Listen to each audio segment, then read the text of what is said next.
Usually when we sit down for one of these deep dives, I'm I'm buzzing. Right. I've usually got 3 cups of coffee in me. We're tackling something fast-paced, tech breakthroughs, historical mysteries. The vibe is always, let's go, let's go.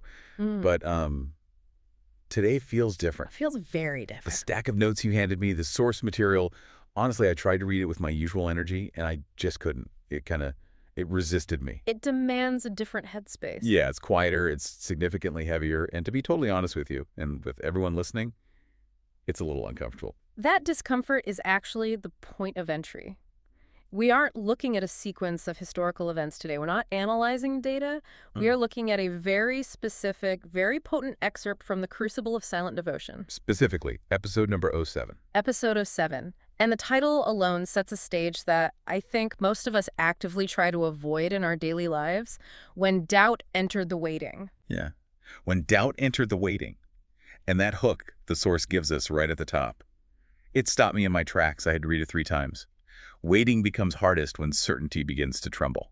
It's a terrifying sentence if you actually let it land. It really is. It encapsulates the entire struggle we're about to discuss.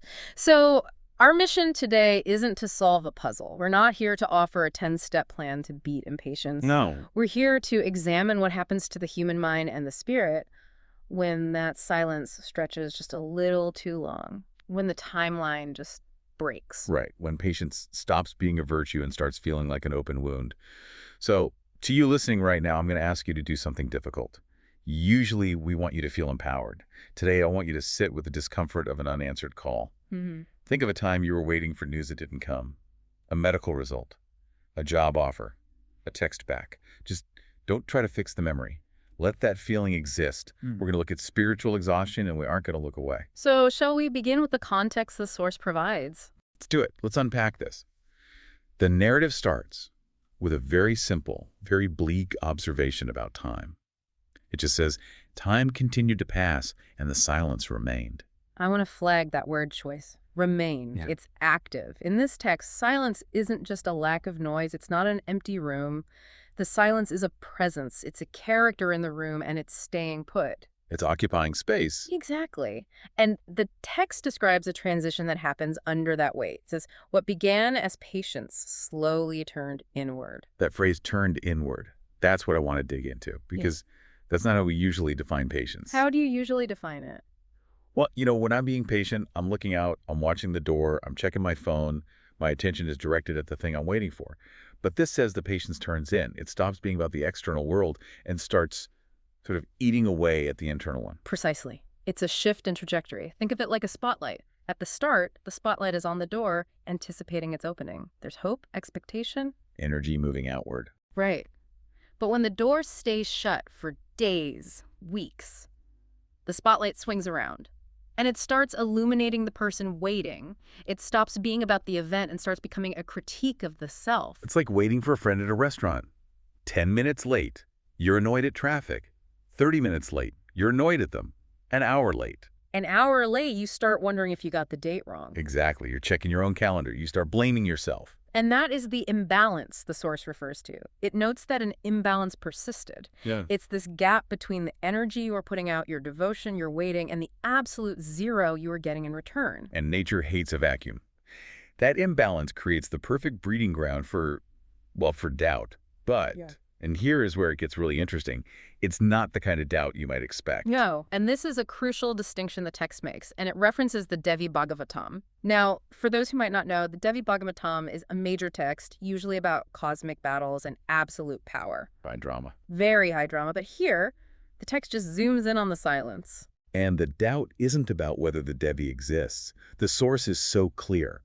Questions arose not about the Devi's power, but about worthiness. That is such a painful distinction. It really is. Because if you doubt the power, if you stop believing the thing you're waiting for even exists, that's almost easier. The clean break. It's a clean break. If I decide the bus isn't real, I can just walk home. I'm free. It's the difference between atheism and abandonment. If you stop believing, you're released. But this, they still believe the power is real. They believe the bus exists. They just aren't sure if the bus is willing to stop for them. which is infinitely worse. It is subtle yet piercing, as the source describes it.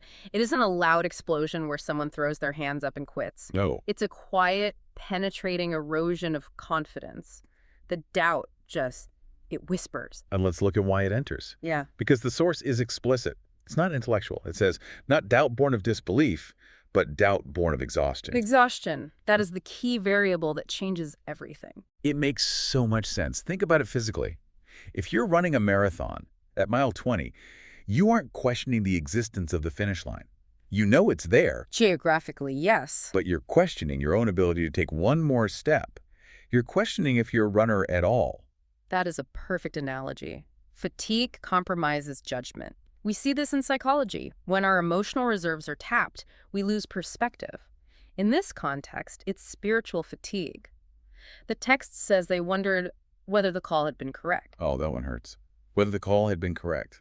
That's an identity crisis. That's looking back at the starting point, the passion that started all of this, and asking, did I make this whole thing up? Was I delusional? Yeah. It leads to 3 specific internal questions in the source. First, as you said, the gaslighting of your own history. Second, whether they themselves had faltered. This is the self-audit. The self-audit, I know that feeling. You start scanning your recent behavior for errors. Did I pray wrong? Did I want it too much? Did I not want it enough? Is this punishment for that thing I did 3 years ago? Right. You're just looking for a cause to explain the effect of silence.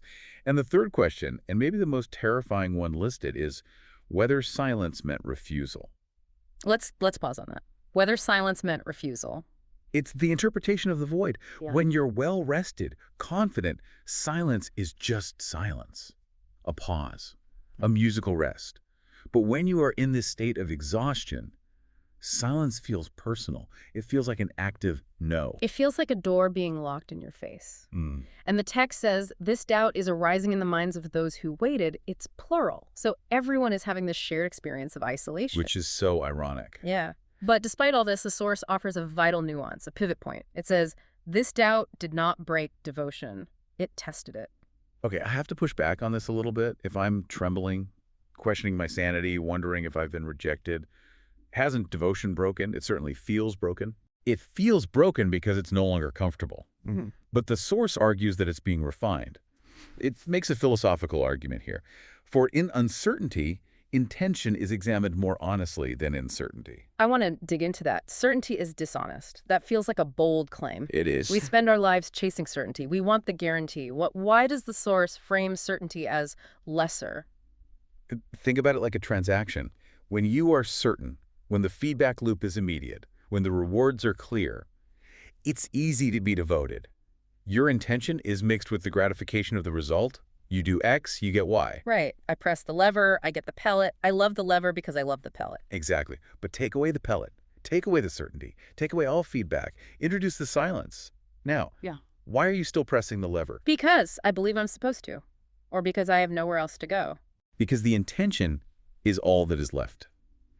You are forced to look at your own motivation without the cushion of validation. If you are still standing there, waiting, when the silence feels like refusal, that intention is naked. It's stripped of the reward system.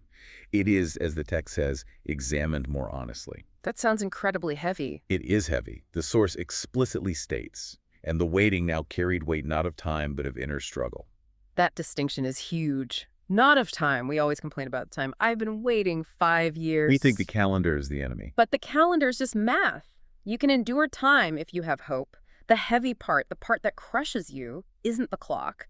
It's the fight inside your own head. The inner struggle. It is the friction between the exhaustion we talked about, the biology that wants to collapse, and the devotion that refuses to break.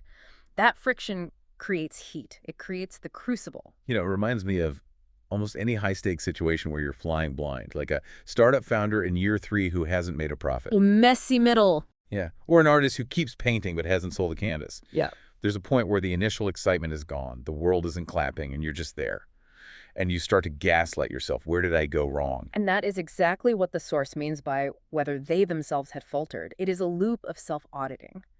And because the silence provides no answers, the audit never ends. You are constantly on trial, and you are both the defendant and the prosecutor. And the judge is missing. Precisely. The judge is silent. So we have this image of people waiting. They are tired. They aren't atheists, they're believers. But they are believers who are scared they've been rejected. It just sounds unbearable. It's meant to be. The text describes a moment of trembling. That stability we cherish, it's gone. But looking at this analytically, the text suggests something fascinating about the human capacity for faith. Go on. It notes that faith deepens when faced honestly. It implies that the faith that existed before the doubt, the happy sunny day faith, was perhaps shallower, not fake, but untested. A fair weather friend. Exactly. This version, this exhausted, trembling, self-questioning version, is somehow deeper because it survives the piercing nature of the doubt. It's the difference between a ship in the harbor and a ship in a hurricane. Yeah. Any ship looks good in a harbor. Right. But we have to be careful not to romanticize the storm while we're in it. The source certainly doesn't. It doesn't describe this as a glorious battle. It calls it subtle, piercing, and heavy. It describes suffering. It really is. And I think what might stand out to you, the listener, right now is how familiar this progression feels. Time passes, silence remains, patience turns inward, doubt enters. It's a chemical reaction. If you mix time and silence and desire, the byproduct is eventually doubt. The source suggests this is almost inevitable. It says exhaustion often breeds questioning. It's not a moral feeling? No, it's a physiological reality. It's not because these specific people were weak. It's because they were human. Right. The doubt isn't a sign that you failed. It's a sign that you are in the process. But, and I hate to be the bearer of bad news here, we have to look at where the source leaves us. We do. We're at the end of this excerpt. It doesn't fix it. We've been talking about this weight, this struggle, and I keep waiting for the part where it says, and then the sky opened up and the answer came. But it doesn't say that. No, it does not. The source is committed to the reality of the weight. It just lists the lessons. Doubt arises in sincere devotion. Waiting tests inner stability. Exhaustion breeds questioning. These are not comforting lessons. You know, they're observations. And the continuation line at the very end, it teases something but doesn't give it to us. It says, soon this inner conflict reaches a turning point and that shift unfolds next. Next, not now. So we are left right here in the trembling. We're left in the imbalance, at the moment where the doubt has entered, but the resolution has not. And honestly, that's where we have to stay. We promised at the beginning we wouldn't offer false comfort. The source material stops at the height of the conflict. The tension is unresolved. And that is perhaps the most honest place to end. Because in real life, the silence doesn't break just because we're tired of it. No, it doesn't. We have to sit with the fact that these people are still wondering if they're worthy. They're still wondering if the silence is a no. And they're doing so while exhausted. So as we wrap up this deep dive, we're leaving you with the heavy stuff. We're leaving you with the inner struggle. We aren't tidying it up. But here's one final thought I want you to carry with you. Something the text implies but leaves for us to figure out. What is that? We talked about how silence forces us to examine our intentions more honestly than certainty ever could. So here's the question. Is it possible that we are more afraid of what we find inside ourselves during the wait than we are the silence itself? That is the question. Think about it.